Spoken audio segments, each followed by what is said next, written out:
नमस्कार दोस्तों, मैं धर्मेंद्र आप सभी का बिहार उत्कर्ष परिवार में स्वागत करता हूं, अभिनंदन करता हूं। तो मेरे प्यारे दोस्तों, आज हम बात करने वाले हैं बिहार पुलिस कांस्टेबल 19,838 पदों पर जो भर्ती आई है उसकी कट ऑफ कितनी रहने वाली है, लगभग कितनी रह सकती है, उस पर विचार करने वाले हैं, चर्चा करने वाले हैं हम और आप दोनों मिलकर के। तो आइए दोस्तों, आज विचार करने वाले हैं, चर्चा करने वाले हैं। तो सबसे पहले जो बात करने वाले हैं, जो पिछले साल की कट ऑफ थी वो कितनी थी, कितनी वैकेंसी थी, उसी के आधार पर हम यहाँ पर आंकड़ा लगा पाएंगे। तो अब बात करते हैं दोस्तों, जो पिछले बार की जो कट ऑफ थी उसके बारे में। जो 21,391 पिछला कट ऑफ था उसके बारे में बात करने वाले हैं, और 19,838 नया कट ऑफ जो रहने वाला है वो लगभग कितना रह सकता है। तो दोस्तों, आप यहां पर देखेंगे एक चीज को कि ये जो पद हैं लगभग बराबर बनकर के आ रहे हैं, बहुत ज्यादा अंतर नहीं आ रहा है, यानी कि 1,500 के समथिंग ही अंतर आएगा, बहुत ज्यादा अंतर नहीं है। और फॉर्म में भी मैं आपको बताऊंगा कितने फॉर्म भरे गए थे पहले, कितने अब फॉर्म भरे गए हैं, कितने बच्चे एग्जाम में आए थे, कितने ने अटेम्प्ट किया, है ना, उस पर विचार करने वाले हैं, बिल्कुल चर्चा करने वाले हैं। एकदम मस्त तरीके से वीडियो को देखते रहिएगा, क्योंकि आपको पता है जब भी मैं कोई वीडियो बनाता हूं तो लगभग 6-7 मिनट की वीडियो बनाता हूं, लेकिन बहुत ज्यादा इंपॉर्टेंट रहती है और लगभग सटीक ही रहती है वो चीजें। ठीक है, तो बात करते हैं दोस्तों इन दोनों के बारे में। तो बात करते हैं सीबीटी एग्जाम डेट जो रहने वाली है दोस्तों, इसकी 19,838 पदों पर जो भर्ती आई है उसके फॉर्म फिल होने भी बंद हो गए हैं। 19,838 पद जो हैं ये 13 जुलाई से लेकर के 6 अगस्त तक इसके एग्जाम चलने वाले हैं। कब तक दोस्तों? 13 जुलाई से लेकर के 6 अगस्त तक इसके एग्जाम चलने वाले हैं। अब बात करते हैं दोस्तों लिखित परीक्षा जो होती है, क्योंकि यही इंपॉर्टेंट परीक्षा होती है। ये क्वालिफाई कर देंगे तो आप पीईटी के लिए एलिजिबल हो जाएंगे, और यदि एलिजिबल हो जाते हैं तो सिंपल सी बात है कि फिजिकल करिए और आपका सिलेक्शन हो जाएगा वहां से। लेकिन फिजिकल में भी क्या क्या कंडीशन रहती है उस पर भी थोड़ा सा विचार करेंगे, थोड़ी सी बातें करेंगे, क्योंकि वहीं से फाइनल मेरिट बनेगी। लेकिन उसके लिए सबसे पहले आपको ये क्वालिफाई करना होगा लिखित परीक्षा।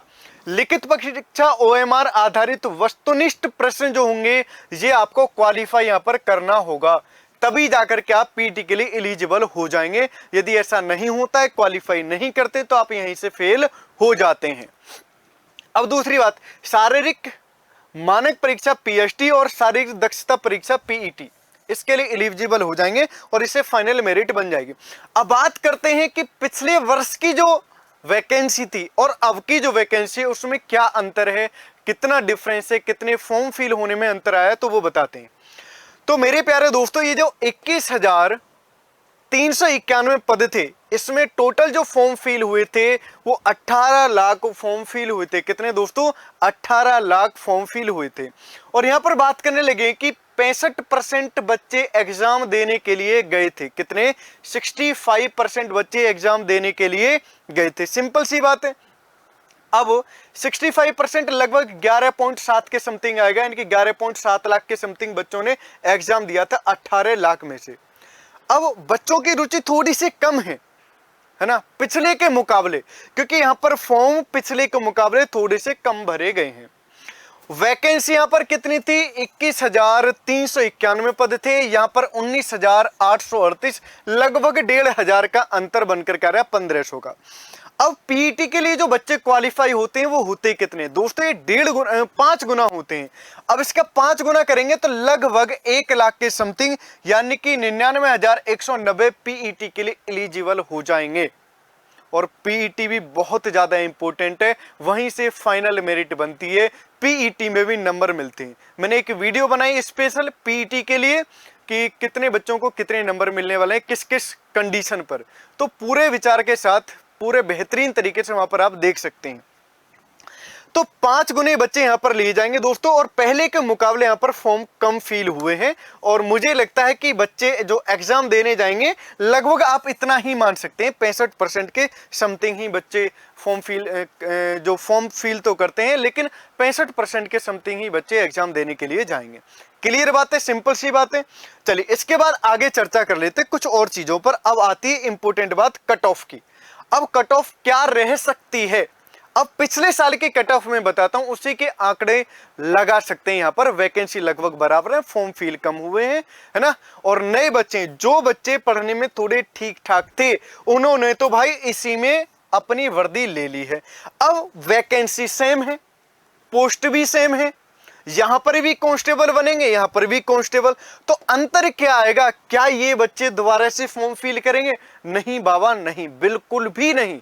अब बिल्कुल भी नहीं है तो यहां पर जो बच्चे पढ़ने वाले थे वो तो यहां से चले गए, लेकिन अब जो कंडीशन आती है, नए बच्चे आएंगे, यानी कि जिन्होंने 12th पास की है अभी, उन्होंने फॉर्म फिल किया है, और कुछ पुराने बच्चे भी इसमें होंगे। तो आप समझ लीजिएगा, मेरिट के बारे में बात करते हैं। तो जो 21,391 पद 2023 की जो कट ऑफ थी वो क्या क्या थी? जर्नल की बात करने की दोस्तों, मेल की 70 थी, फीमेल की 56। ईडब्ल्यूएस की बात करने की 60 और 47 थी, यानी कि 60 किसकी दोस्तों? मेल की, और फीमेल की 47। एबीसी की बात करने लगे 63 थी मेल की, और फीमेल की बात करने लगे 52 थी। क्लियर बात है। अब एससी की बात करने लगे 56 मेल, और फीमेल की बात करने लगे यहां पर 47 बनकर के आता है। आगे बात करने लगे दोस्तों एसटी की, 58 थी, और यहां पर कितना दोस्तों? 48। अब देख लीजिए, एससी से ज्यादा एसटी वालों की मेरिट गई है। इसके बाद बात करने लगे बीसी की, तो 68 से लेकर के ये मेल की है, और फीमेल की बात करने लगे 50 की बात आ जाती है। ईसीडब्ल्यू में बात करने लगे फीमेल की, तो 70 बनकर के आ जाती है। अब आप कहेंगे कि सर ये तो पहली वाली बताइए, अब की बताइए।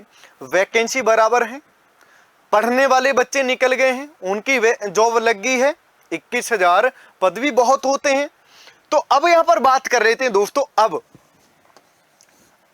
जो कट ऑफ बनकर के आएगी, जहां तक मैं आपको बता रहा हूं कि इससे कम तो आप मानिए ही नहीं, बिल्कुल भी। यदि ऐसा कोई बताता है तो वो बिल्कुल गलत है, स्पष्ट बात है। क्योंकि हमको ऐसा सोचना ही नहीं है कि मेरिट इससे कम चली जाएगी। कई बार होता है कि एग्जाम बहुत इजी आ जाए तो मेरिट ऊंची चली जाती है बहुत ज्यादा, और एग्जाम टफ हो जाए तो मेरिट इससे भी नीचे चली जाएगी। लेकिन हम अंदाजा लगाएंगे कि लगभग पेपर उसी लेवल का आएगा। अब जब लेवल का आएगा तो मेरिट अब बढ़ सकती है, 2 से 3 नंबर बढ़ेगी प्रत्येक में। जैसे यहां पर 70 तो 73 के आसपास मेरिट जाएगी, यहां पर 60 तो 63, 62 ऐसे जाएगी। 63 है तो यहां पर 65 के आसपास, 66 के आसपास यहां पर मेरिट जाने वाली है।